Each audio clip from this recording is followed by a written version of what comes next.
Voyage pour dormir, hypnose, les 3 forêts.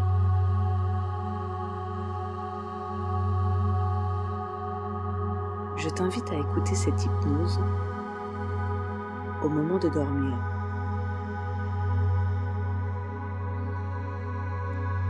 Allonge-toi confortablement, les yeux fermés, prêt au sommeil.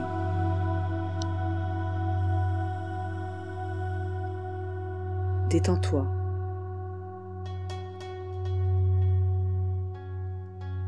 Respire profondément.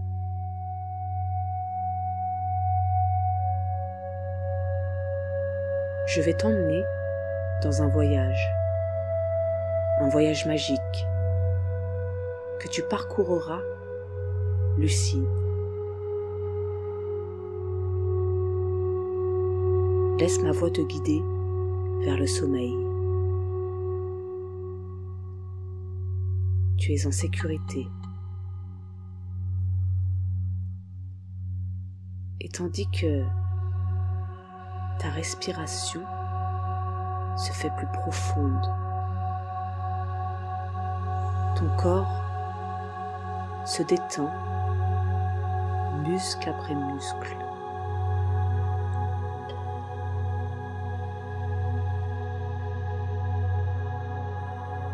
Je vais compter jusqu'à 10. Et à 10, ton corps sera complètement détendu, prêt au sommeil.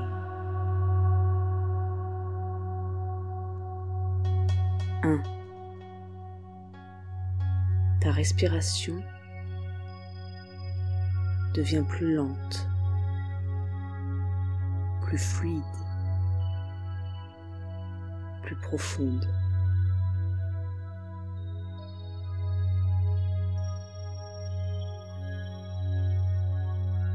2.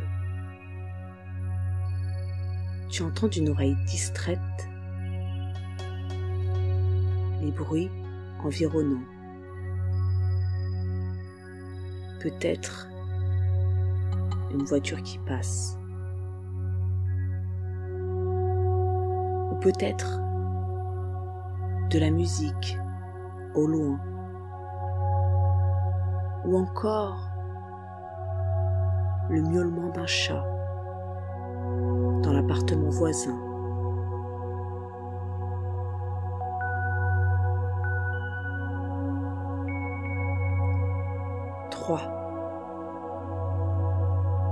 Tu sens maintenant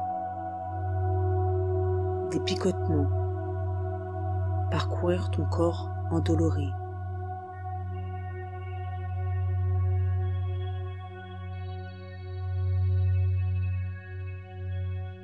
4. Ton corps s'enfonce de plus en plus dans le matelas.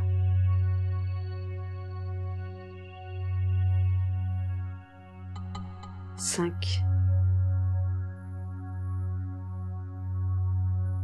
Tu sombres petit à petit dans un état modifié de conscience, apaisant.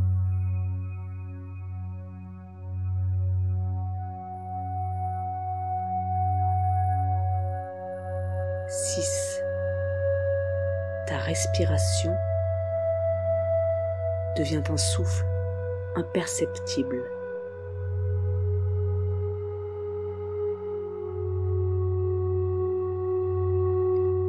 7. Les bruits environnants deviennent de lointains échos.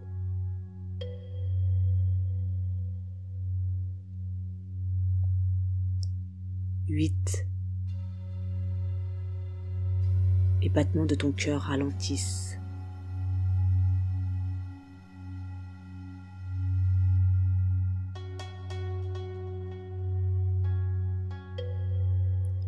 9.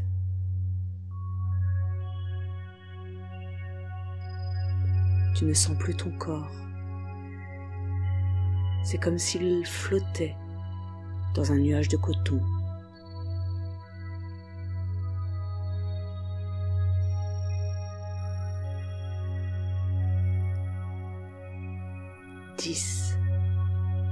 Tu es maintenant prêt à voyager au cœur des forêts magiques du Bénin.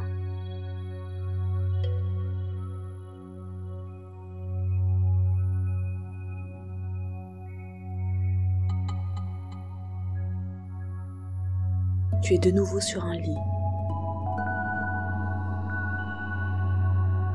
dans une chambre vétuste mais confortable. Le bruit hypnotisant d'un vieux ventilateur t'emporte dans un voyage intérieur.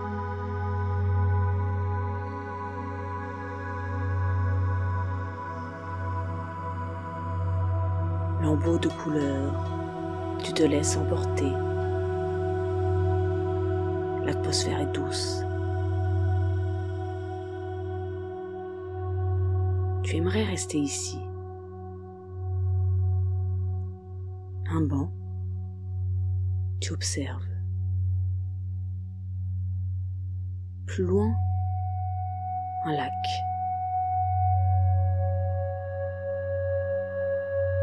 Des enfants nagent.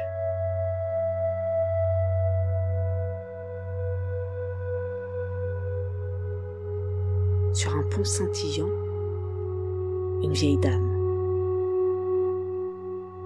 Surprise. Roulement de décor. La clarté laisse place à la pénombre. Lave d'ombre. Ton sang s'agite. Les ombres passent. Roulement de décor. Tu cours désormais après un chat sur les cendres d'un paysage cramoisi. Tout disparaît.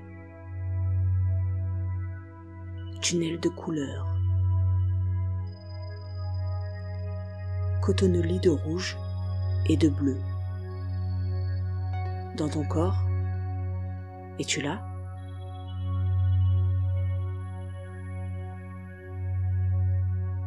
Un chant angélique de voix qui ne font qu'une te sort doucement de ta réalité passagère. Tu t'endors paisiblement. Le voyage lucide commence.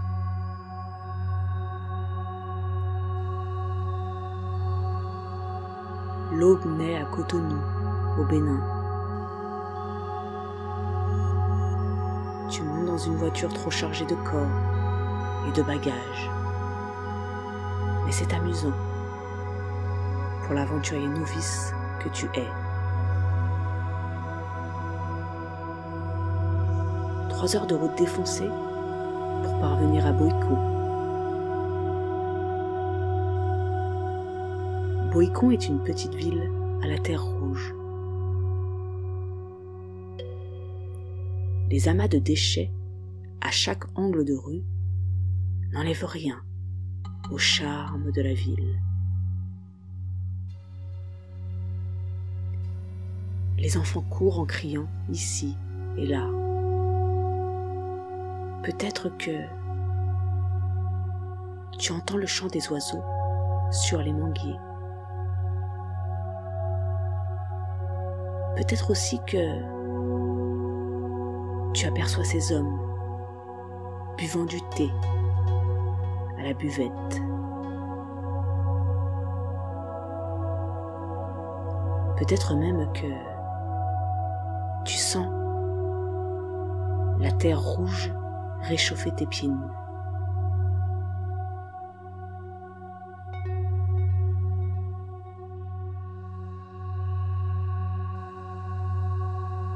Et tandis que le soleil se lève à peine, tu grimpes sur une moto qui file entre les nids de poules de la chaussée abîmée.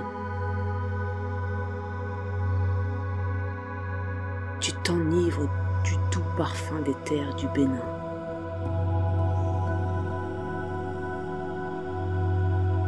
Tu découvres la forêt classée de la Lama.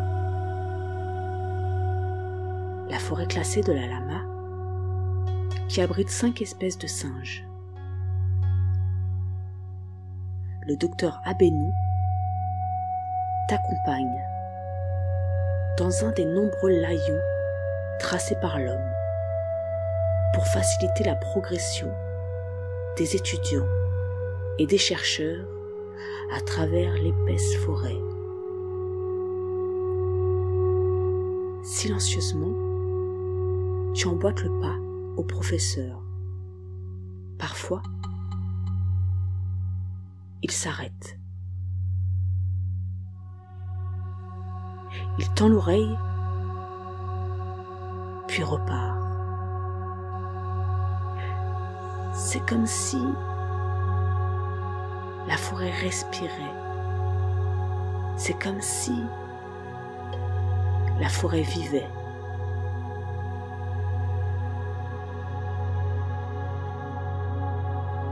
Et tandis que ton souffle et ses battements s'harmonisent, tu rencontres ton premier groupe de singes.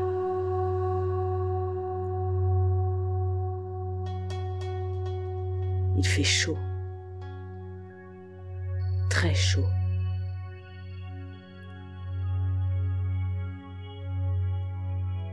La marche se poursuit à l'infini.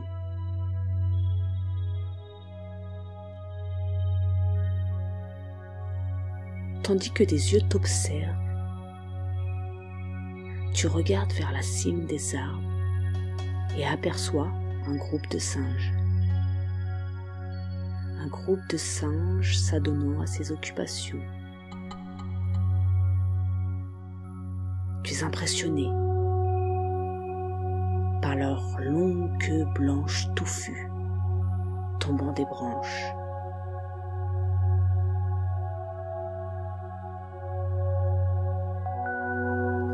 Jumelles sur le nez, c'est comme si tu étais devenu un explorateur lucide.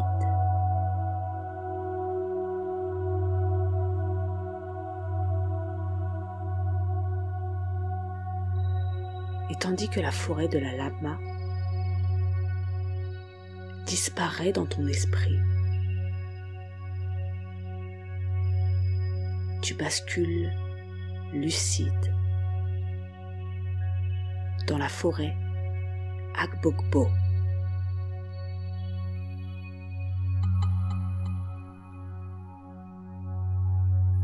Dans une case faite de terre et d'argile, le chef du village perce de son regard la pénombre ambiante.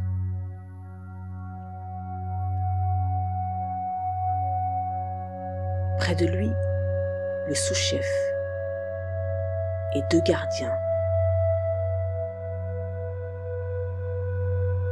Tu t'assois avec le professeur sur le côté.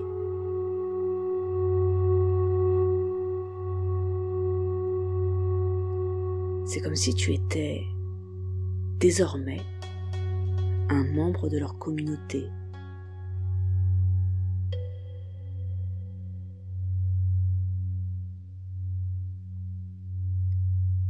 Silence.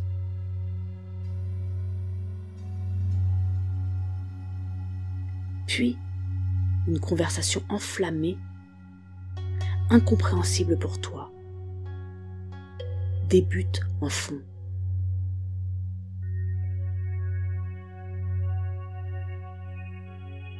Le débat tourne autour d'une idée. Une idée de circuit écotouriste qui passerait par le village d'Agbogbo.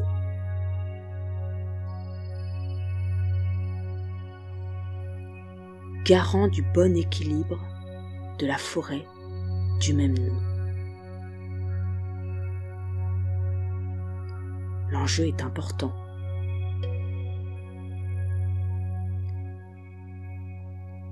La divinité Akpokpo est vénérée en un lieu caché dans l'épaisse végétation qu'entoure le village.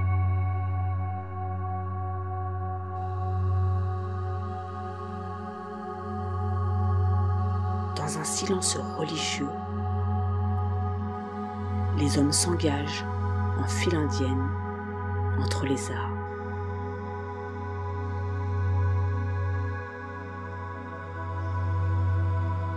Le professeur derrière toi ferme la marche.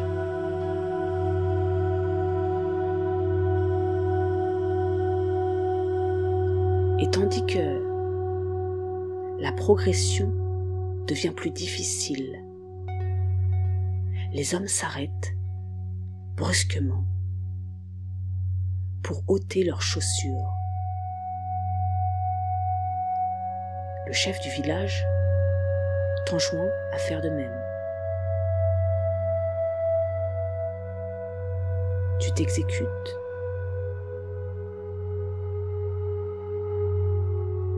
La route se poursuit, nu-pieds.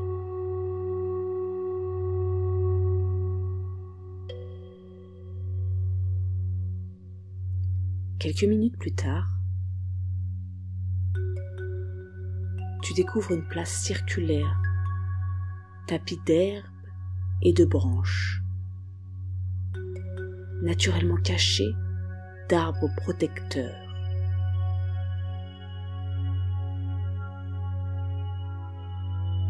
L'énorme arbre fromager semble garder les lieux tel un gardien ancestral.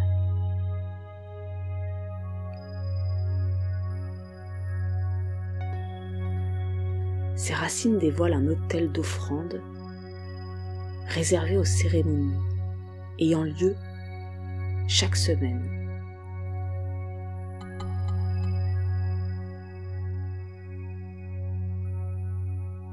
Tu aperçois un somptueux lac sacré reflétant, selon la croyance, tel un miroir divin, le futur de ses adeptes.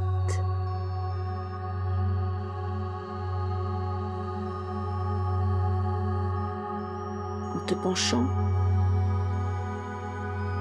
de ton reflet scintillant émerge une image. Une image colorée de toi, regardant tes mains, tes mains floutées.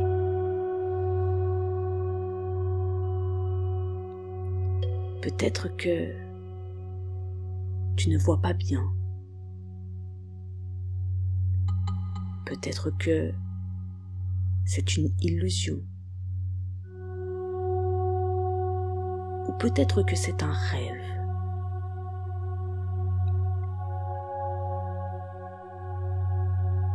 Et tandis que l'évidence du rêve jaillit, tu t'agenouilles à la suite des hommes face à l'autel.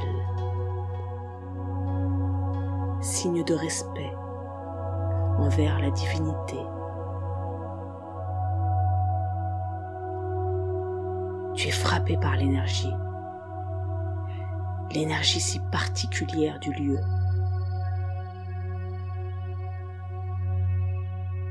Vague de magie tourbillonnante, instant surréaliste, déconnexion du monde des vivants. Dans l'entre-deux, ton esprit s'évade. S'évade dans un autre lieu, dans une autre forêt. Locoli, jolie forêt marécageuse.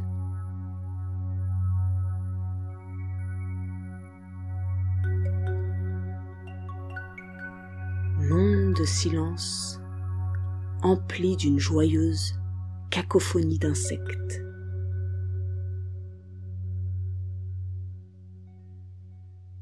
La pirogue traverse une nuée enchanteresse de sons venus tout droit d'un monde féerique.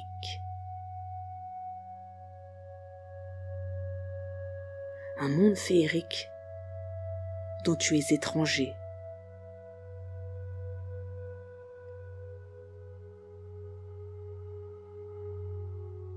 Au détour d'un étroit passage, obscurci par une luxuriante végétation, un mirage. Un îlot perdu au beau milieu de cette rivière vaseuse.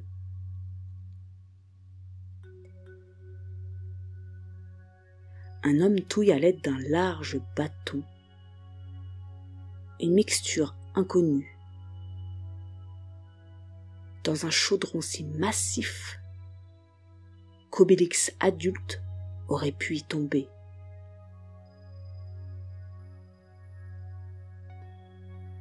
Cette fantasmagorique rencontre t'emmène en terre d'ivresse.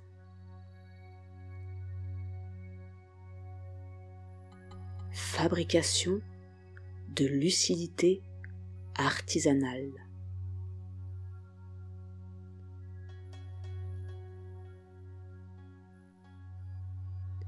On ne t'avait jamais dit qu'un alchimiste pouvait fabriquer de la lucidité. Le liquide lucide est versé dans un récipient.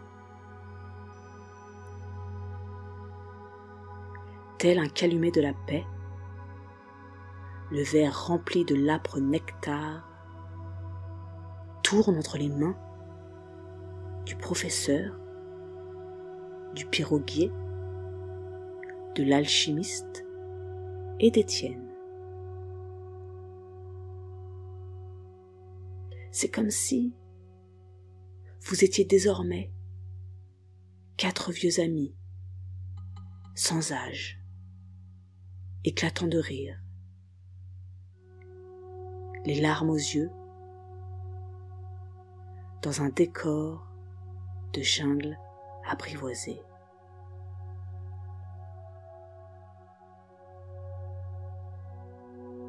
Au loin, un singe crie ton nom.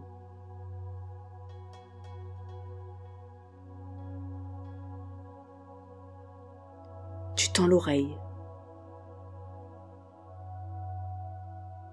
C'est comme s'il te parlait.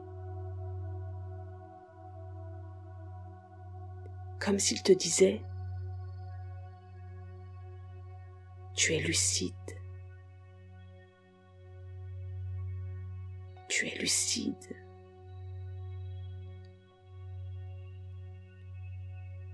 Tu es lucide. Tu es lucide. »